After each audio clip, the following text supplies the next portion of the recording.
നമസ്കാരം, സുധീഷ് ചെമ്പകശ്ശേരിയാണ്.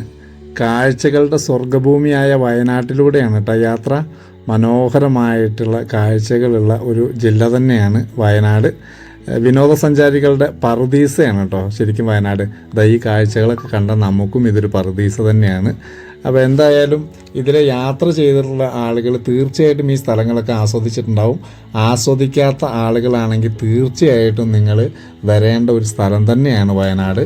വഴികളിലൊക്കെ നമുക്ക് ഇറങ്ങി ഇതുപോലുള്ള കാഴ്ചകൾ ആസ്വദിച്ച് പോവാം. അതുപോലെ കുറച്ച് കാടും ഉൾപ്രദേശങ്ങളൊക്കെ ഉണ്ട്. അവിടെ പോയാൽ നമുക്ക് ആ വഴിക്കൊക്കെ വരുമ്പോൾ പലപ്പോഴും വന്യജീവികളൊക്കെ കാണാം. ഞാനും അനീഷ് ശർമ്മയും ശ്രീകുമാറും കൂടിയാണ് കേട്ടോ യാത്ര ചെയ്തിട്ടുള്ളത്. അപ്പോൾ ഇതിൽ യാത്ര ചെയ്യാത്ത ആളുകളുണ്ടെങ്കിൽ തീർച്ചയായിട്ടും അതൊരു തീരാ നഷ്ടമാണ്.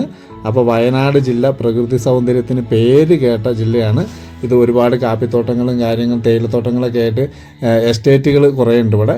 അപ്പോൾ അതൊക്കെ ആസ്വദിച്ചിട്ട് നമുക്ക് പോകണം. അപ്പോൾ വയനാട് പോവാത്ത ആളുകളുണ്ടെങ്കിൽ നിർബന്ധമായും എന്നെങ്കിലും ഒരു സമയത്ത് വയനാട്ടിലൂടെ യാത്ര ചെയ്യുക. ആ മനോഹരമായ പ്രകൃതി ഭംഗിയൊക്കെ ആസ്വദിച്ചുകൊണ്ട് നമുക്ക് യാത്ര ചെയ്യാം. അപ്പോൾ ഈ വീഡിയോ ഞാൻ ഫേസ്ബുക്കിലും യൂട്യൂബിലും അപ്ലോഡ് ചെയ്യും. നിങ്ങൾ ഇത് ഇഷ്ടമായ ഷെയർ ചെയ്യൂ കേട്ടോ.